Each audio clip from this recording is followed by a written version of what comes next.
Bonjour. Tiens, qu'est-ce qui m'a mis encore ça là? Tiens, c'est une pochette ça.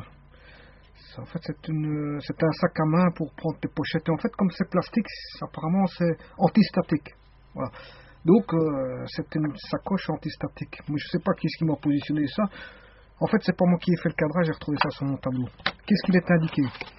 Il est indiqué en anglais Wallet for storing CDs, DVDs, Blu-ray disc. En fait, c'est une pochette pour emmagasiner, pour stocker soit des CD, des DVD ou des disques Blu-ray.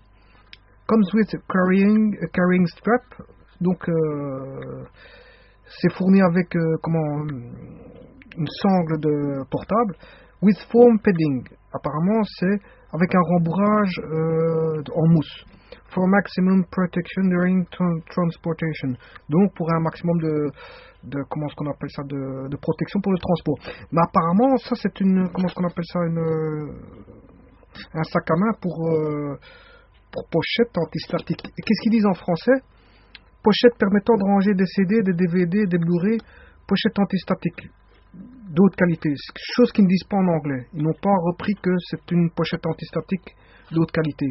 Dotée d'une sangle de transport, ça ils l'ont dit, rembourrage en mousse, ils l'ont dit, pour une protection maximale pendant le transport, ça ils l'ont dit. Apparemment, ils ont oublié de dire que bon, c'était des pochettes antistatiques. Je ne le vois pas ici présent en anglais. Enfin, bref, ceci c'est pour la petite histoire. Donc en fait, il ne faut pas vous référer à 100% au texte français pour avoir la conversion français-anglais. Enfin, en fait, il faut pas se fier, je veux dire, aux explications françaises pour savoir ce qu'ils disent en anglais, parce que parfois il y a des problèmes de traduction. Voilà. Donc il faut faire attention. Bon, ici maintenant c'est pas ça qu'on va voir. On va voir un aspect un petit peu, je veux dire, mathématique concernant les pourcentages. Aspect des pourcents. Par exemple, si vous achetez par exemple un bien, ce bien coûtant 400 euros, et on vous dit, bon, on va vous faire 20% de réduction sur le bien à 400 euros. Eh bien, il faut savoir qu'on a le prix plein, c'est 400 euros, plus 20%, enfin, pardon, moins. Pourquoi moins? Parce qu'on va soustraire, je veux dire, la réduction, c'est une réduction. Si c'était une augmentation, on aurait fait plus. Mais ici, comme c'est une réduction de prix, on va faire un moins. Moins 20% de quoi? Mais de ces fameux 400 euros du prix plein. Voilà. Donc, ici, il faut dire quoi par là? Bon, une réduction dans un magasin, quand vous achetez un bien, ça peut être soit un rabais, une remise ou une ristourne. Bon, peu importe, ça, ce sont les termes légaux qui correspondent à certaines choses au niveau comptable. Le but, c'est pas de voir qu'est-ce que c'est qu'un rabais remise ristourne et de définir, mais c'est plutôt de voir ceci. Ces 400 euros se retrouvent aussi bien dans le premier terme que le second terme de la soustraction. Donc en fait, on peut mettre en évidence. En mathématiques, on peut mettre en évidence. Et il reste 1 moins 20%. Bon, mais 20%, ça se simplifie en fractions. 20% étant 20 va une fois dans 20 va 5 fois dans 100, donc c'est 1 cinquième. Voilà. Donc, on peut ramener, je veux dire, le calcul de pourcentage à un calcul de fraction. 1 moins 1 cinquième, eh bien, il faut tout mettre en cinquième, c'est 5 moins 1, 400 fois 4 cinquièmes. Donc 401, ça c'est bien le prix plein de 100%. 100% moins 20%, ce qui fait 80%. Donc, est-ce que 4 cinquièmes, 5 moins 1, ça fait 4. 4 cinquièmes. Donc, 4 cinquièmes est bien 80%.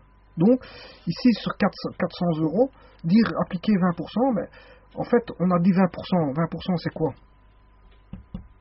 20%, c'est un cinquième. Donc, le prix à payer sera le complémentaire, en fait. C'est le complément de 1 cinquième. Le complément, c'est la somme. La somme des deux fait 1. Donc 4 cinquièmes plus 1 cinquième fait 1. Donc, le complément Ces deux-ci sont complémentaires. Pourquoi? Parce que je dirais que 4 cinquièmes plus 1 cinquième fait l'unité. Donc le complément à 1 de 1 cinquième fait 4 cinquièmes. Donc quel est le prix sur 400 €? Mais ça fait le complément multiplié par le montant à 100%. Donc 400 divisé par 5, ça fait 80, et 8 fois 4, 32, ce qui fait, le prix revient à 320 €. Voilà. Je ne sais pas si vous avez compris le système. Maintenant, je vais calculer à la va-vite.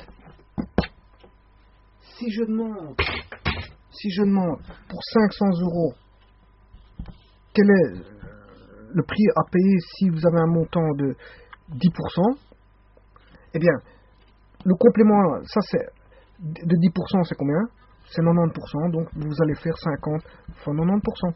Et ce sera le prix à payer, c'est-à-dire ici 9 fois 5, 450 €. Voilà, en 2 secondes j'ai eu parce que la règle s'applique toujours de cette manière par rapport à un complément. Par exemple, 800 €, je veux appliquer 6%. 6%, eh bien, le complément de ceci, c'est 800 fois 94%. Donc il faut diviser par 100, là, et faire 8 fois, non, 94, 8 fois 4, 32, je reporte 3, 8 fois 9, 72, plus 3, 75, ce qui fait 752 € à payer. Voilà. Voilà une manière de calculer rapidement, je veux dire, les pourcentages, je veux dire, quand ils sont en soustraction. Attention, quand ils sont en soustraction, il suffit d'aller chercher le complément à 100% ou à 1. Et de multiplier directement le nombre si on veut faire une formule. Si on veut faire une formule toute faite, c'est le nombre fois le complément à 100% si vous travaillez en pourcent, ou le complément de la fraction, le nombre multiplié par le complément à 1 si vous travaillez en fraction. En fraction. Voilà, je vais arrêter cette vidéo aussi, parce que je vais dire, bon, je vais entamer un petit peu la même chose par après, mais je peux le faire avec un plus.